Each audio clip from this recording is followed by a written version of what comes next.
Clean chit నమోదైనయని. So దీంతో తెలుగుదేశం శ్రేణులు అవనివ్వండి, ముఖ్యంగా జనసేన శ్రేణులు అవనివ్వండి, అరెస్టులు అవ్వడం వాళ్ళకి బాధగా ఉన్నప్పటికీ, తప్పుడు అరెస్టులు చేశారు, అక్రమంగా కేసులు పెడుతున్నారు అనిపించినప్పటికీ కూడా గతంలో ఏవైతే అంశాలు ఉన్నాయో ఆ అంశాలన్నీ కూడా ఇప్పుడు శాపాలుగా మారుతున్నాయి. అందుకే ఆయన మీద వరుస కేసులు వస్తున్నాయి. మరి ఈ కేసుతో ఆగుతుందా అంటే ఆగే పరిస్థితి లేదు. ఈ కేసే, ఈ రిమాండ్లే, ఈ అంశాలే. మరొక విషయం, ఆయన ఆరోగ్యం బాగోలేదని చెప్పి నేను చాలా ఆందోళన చెందారు. మన దగ్గర రిపోర్ట్ ఉంది, పర్వాలేదట, బాగుంది. పోసాని కృష్ణమూర్తి గారికి ఎటువంటి అనారోగ్య సమస్యలు లేవు.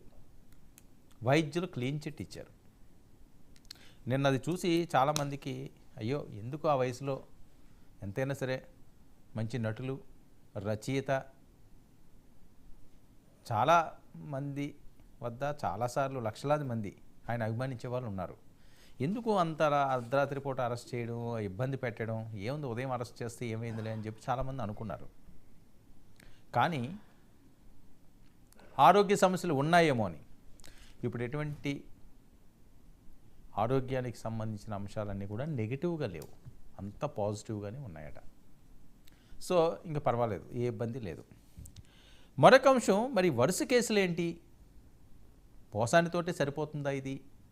ఇంకా ఎవరైనా ఉన్నారంటే, వంశీ ఆల్రెడీ రిమాండ్ ఉన్నారు, 3 రోజులు కస్టడీకి తీసుకున్నారు, ఆయన కస్టడీ అయిపోయింది. ఇప్పుడు మళ్ళీ ఆయన మీద ఇంకొక కేసు పడింది. చూడండి ఇప్పుడు పరిస్థితి ఏ రకంగా ఉంటుందంటే, ఆంధ్రప్రదేశ్లోని ఒక కేసు అయ్యింది అంటే మరొకటి. 8 నెలలు అయింది కూటమి ప్రభుత్వం వచ్చింది, 9 నెలలు అయింది, ఎందుకు ఎవరో పట్టించుకోవటం లేదు, ఎందుకు ఎవరు అరెస్టులు చేయటం లేదు అని చెప్పి తెలుగుదేశం పార్టీ శ్రేణులు, జనసేన శ్రేణులు బహిరంగంగానే నాలాంటి డిబేట్స్లో మాట్లాడిన సందర్భాలు ఉన్నాయి. వీళ్ళు మంచితనానికి పోతున్నారు, అది మా చేతగానితనంగా తీసుకుంటున్నారు అని. మంచితనానికి పోవడం కాదు, అది చేతగానితనం అస్సలు కాదు. పూర్తి స్థాయిలో అంటే ఒకసారి ఒక దెబ్బ పడితే జీవితాంతం అంతా గుర్తుండే విధంగా ఉండాలండి. ఆ పాలసీ తీసుకున్నట్టున్నారు. ఎందుకంటే గతంలో పెద్దలు చెప్తుంటారు, కొడితే మామూలుగా ఉండకూడదు, ఆ దెమ్మ తిరిగిపోవాలి, కొడితే అలా కొట్టాలి, లేకపోతే ఇలా కొట్టి సూరుకుంటే ఏముంటుంది, మర్నాటికి ఇలా తుడుచుకుంటారు పోతుంది, కొన్ని రోజులు ఆ మచ్చ ఉండాలి అంటే కరెక్ట్గా తగలాలి అని. సో అదే పాటిస్తున్నారేమో ఈరోజు. ఇంకా రెడ్ బుక్ పేజీలు మొదలైపోయినాయి, రెడ్ బుక్ పేజీలు స్టార్ట్ అయినాయి. ఇంకా అది ఎక్కడికి తీసుకువెళ్తుందో, ఎవరి దగ్గర ఆగుతుందో, మొదలవడం అయితే లేటుగా మొదలైంది, కానీ ఆగడం ఎక్కడ ఆగుతుందో ఇది ఒక టెన్షను.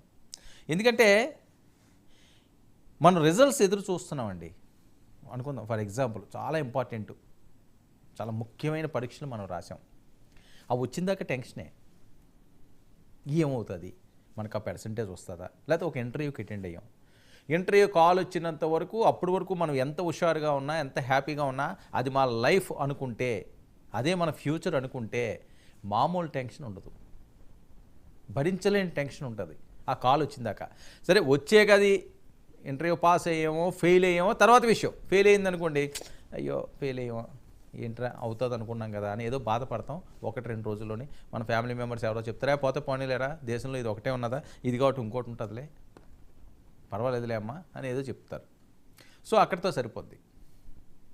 కానీ ఆ వచ్చినంత వరకు ఉంటే పెయిన్ చూసారా, అది మామూలు పెయిన్ కాదు. ఇది కూడా అలాంటిదే. అరెస్ట్ అయిపోతే గొడవ లేదు, ఎవరైనా కేసు పెట్టిన తర్వాత అది కోర్టులోకి వెళ్తుంది, ఆ బెయిల్ ఇస్తారా లేకపోతే వేరే సెక్షన్లు వేస్తారా, శిక్షలు వేస్తారా అన్నది తర్వాత అంశం. అసలు ఏమవుతుందో తెలియకుండా, ఏం కేసులు పడతాయో తెలియకుండా, ఏం సెక్షన్లు వస్తాయో తెలియకుండా మినిట్ టు మినిట్ టెన్షన్గా ఉంటే ఆ బాధలో పగోడు కూడా రాకూడదు. అలాంటి పరిస్థితి ఈరోజు వస్తుంది. ఎప్పుడు ఎవరిని ఎక్కడ ఏ రకంగా అరెస్ట్ చేస్తారో, ఒకవేళ బెయిల్ వచ్చే అవకాశం ఉంటుంటే మళ్ళీ ఎలాంటి కేసులు పడతాయో, ఎలాంటి సెక్షన్లు పడతాయో. ఇందాక మనం ఒక లాయర్తో కూడా మాట్లాడడం జరిగింది దీనికి సంబంధించి. ఒక హైకోర్టు